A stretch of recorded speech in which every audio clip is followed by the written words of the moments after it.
Love Island bosses have confirmed that they have been working on overhauling their reality show aftercare policy, in a statement released days after the death of former contestant Mike Palacios on Saturday. In the lengthy message from producers, published on Tuesday, the ITV2 show confirmed they would change policies to ensure that all Islanders are offered support before, during and after their time on the show, as well as social media and finance management training. It comes after Mike was found dead on Saturday morning in a park in North London aged just 26, with police later confirming he was found hanged. In the statement, producers explained that they would be changing the outlying police towards mental care of all contestants, after many former stars hit out at producers for the lack of aftercare. Outlining the process, they said, when the time comes for each Islander to leave the show, our aftercare process kicks in. Every Islander has a series of debrief meetings on location with the executive team and the medical team, including the psychological consultant. After this, they are told how to access aftercare support as well as information on seeking professional representation. Everyone at Love Island is so shocked and absolutely devastated with the tragic news of Mike Palacios. The Mike we knew was a remarkable and charismatic young man who made a huge impression both on the Love Island team and on viewers of the show. Our thoughts and deepest sympathies are with his family and friends at this difficult time. When something so awful happens, it is natural to enter a period of soul-searching and ask whether anything could have been done to help avoid something so terrible happening. It is not for us to speculate on the reasons behind this tragedy, and what is so heartbreaking is that we simply cannot know. Our show put Mike in the spotlight with all the ups and downs that brings. Mike's TV career took off with Love Island, and he went on to take part in other reality shows as his career grew. Since the terrible news, there have been a lot of people questioning Love Island's processes and aftercare. Many of the things that have been said about them bear no relation to the support we offer. We want to outline our care processes. As the show has grown ever more popular and our Islanders get increased attention in an ever-changing landscape, each series we evolve the support we give them.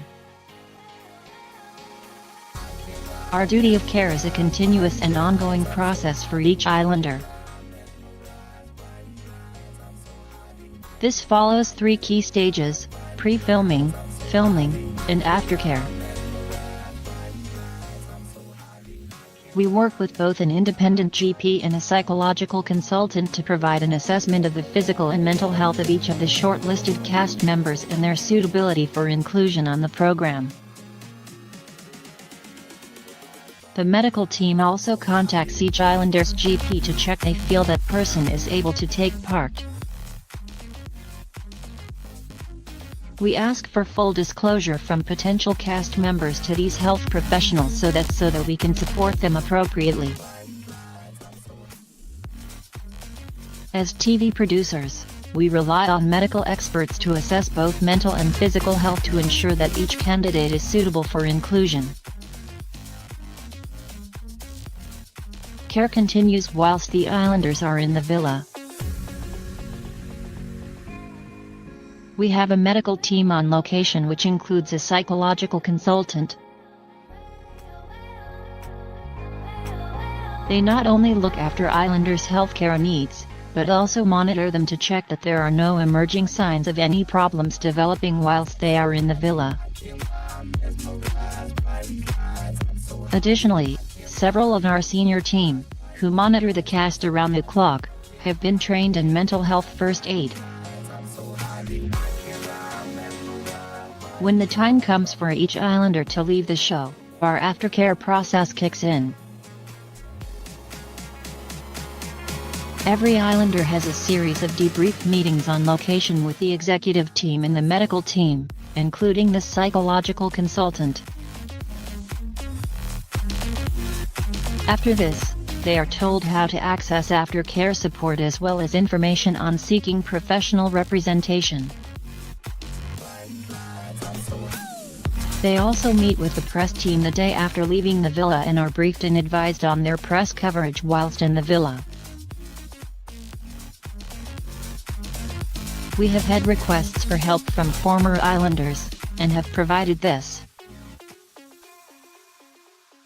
We have always recognized that this should be an evolving process, and 6 months ago we engaged Dr. Paul Litchfield, an experienced physician and a chief medical officer, to independently review our medical processes on Love Island.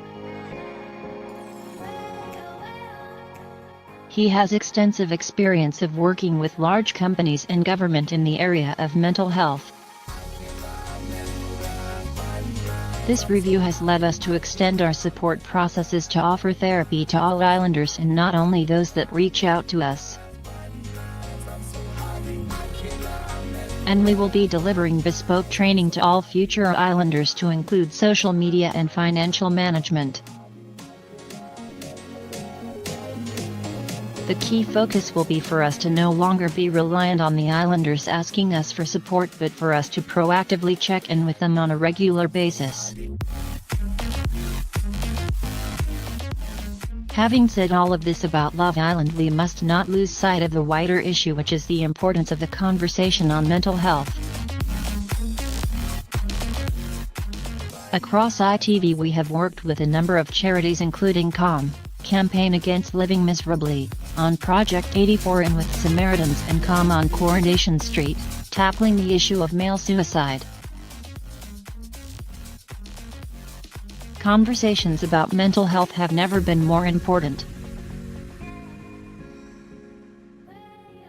They also meet with the press team the day after leaving the villa and are briefed and advised on their press coverage whilst in the villa. We have had requests for help from former islanders, and have provided this. Bosses then confirmed that they would be making changes to their police to ensure that they were better equipped to handle their newfound fame, including training in social media and finances.